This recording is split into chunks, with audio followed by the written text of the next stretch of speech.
tough on him, but he'll stand by him. I mean, what was it like working with these? Do you feel like you draw any sort of inspiration for the characters that you create based on your interactions with these actual Delta members and that sort of stuff? Yeah, when we were creating the new characters like Sandman, we worked closely with the Delta guys, and we learned an awful lot. The Delta's a pretty secret fighting force. Matter of fact, they don't exist, and they'll probably be killed after this. But they are true patriots. I mean, this is what they want to do. This is all they think about and it's the same for the SAS and the GIGN in different countries. But they wouldn't necessarily give us ideas for missions. We would come up with the missions, but then we would ask them to help make them authentic. Yeah, make sure that you weren't doing something that was utterly ridiculous. Yeah. Let's see. Another Twitter question from XXXWolfXXX. He says, are vehicles going to be in the campaign of Modern Warfare 3, a la snowmobile, Jeep, etc.? Yes. Yeah, we have different vehicles in the game, and again, it's not just to throw them in for vehicle's sake, but it was right for the mission, or Pacing is obviously always a huge yes. part of Modern Warfare 3. I mean, you have parts. I mean, not just Modern Warfare 3, but every series. It always seems like there's an emphasis on like this mission will do stealth, this mission will just be crazy nuts for 20 minutes, and then once you've had your heart pounding for a while, we'll ease it back. Yeah. Well, there's also new mechanics in there. There's new features, and I don't want to give too much away, but I think people are going to find a really good variety in the campaign and multiplayer. So a very common question that I'm sure you get all the time. Twitter user Craneface says, how long is the single-player campaign? It's kind of an arbitrary question, I know. It's so arbitrary that it's really hard. What are you playing it on? Are you playing it on Recruit? Are you playing it on Hardened? I don't know. He's sitting down and playing.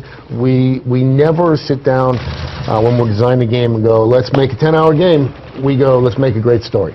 Yeah. And whatever it comes out to be, and nowadays, as we're designing, we've been doing it long enough that you have an idea that, okay, this is long enough. But it's really about the story, and we just let it happen. I mean, I think the thing too with the Modern Warfare series and Call of Duty in general is that campaign is only obviously one component, right? I mean, today throughout the live stream we've shown single player. There's that campaign, and then there's Spec Ops, and then there's multiplayer with that. Yep. You can level up to some crazy level, and then Prestige over and over again. You can literally spend. Yep.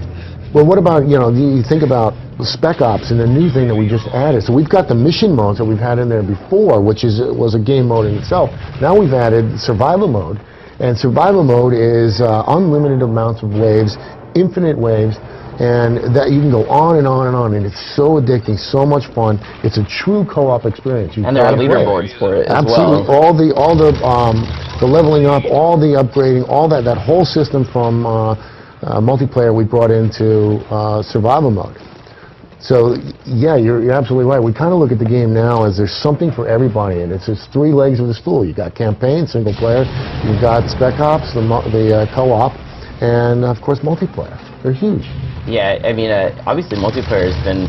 I mean, it's you're not going to mess with something too much if it works and it's amazing. Yeah, right. But I've noticed that leveling seems a little bit different in this, that there's been so many more challenges added to where the sense of reward is constant. I mean, even right there, throughout this we've seen constant numbers popping up, constant awards popping up.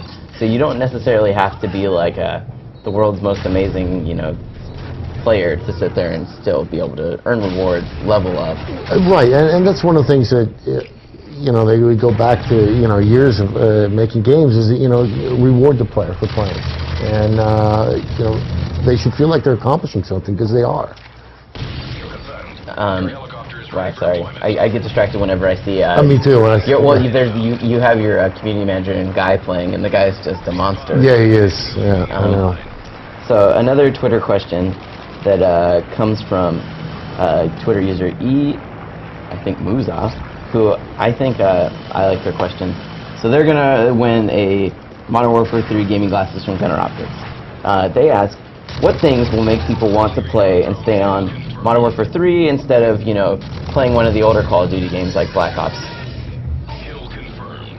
Well, I mean, we've learned from those games. Now, I'm not saying go away from those, but I think that any iteration of a game, you try and make it better. You feel like you've made it better, and I think besides the upgrades that we made and additions to all the leveling up and the weapons and things like that, the levels look better, they sound better, they feel better, right? We've learned about creating just a map and what makes it special. Do you guys typically kind of go back and sit there and be like, like you have that meeting where you're like, well, what didn't we like? What do we feel like we could have done better? Oh, absolutely. I mean, you know what you don't like, right? You come away and you know right away the things that didn't work as well as others, and the first thing you want to do is right those wrongs. So remember, if you're just tuning in, we're playing Call of Duty Modern Warfare 3, live streaming here, the multiplayer. The new mode, kill confirmed. Seeing a Predator missile strike come in. Oh, successful. It was. So if you're just joining us, you can send in your questions to our Twitter at twitter.com/IGN with the hashtag Modern Warfare 3 or MW3. This guy. Yeah, I know. You guys, your community manager, he's a monster. Yeah, I know. And I should find him. I was gonna say I don't know where you guys found him, but he's a predator. Yeah, I'm gonna have a rule where he can't kill me anymore. So another question that comes in from Twitter from Dealey18. They ask, are there any gold guns in the game? People always like to trick out the way their weapon looks. I'm gonna leave that to bowling. Okay. If I give it away, if I give anything away, yes or no. Well, I think it's safe to say that there are definitely, you can change the appearance of your weapon. Yes. There's definitely leveling up where people can look at you and tell that you've done quite a bit as a player. Yep. So I think that's an important part of the game. Right. I mean, if people want to always feel like, exactly, you want to feel like you're progressing, but you also want to be able to look like you're progressing and show it off as well. Yeah. We're about to come up on the tail end. There we go. I've noticed, the nice thing about the kill confirm maps too is that, they're actually pretty fast paced. They don't tend to, they seems like they kind of focus the combat in a way that other multiplayer modes don't. For in a typical multiplayer map, since people aren't trying to collect tags, they'll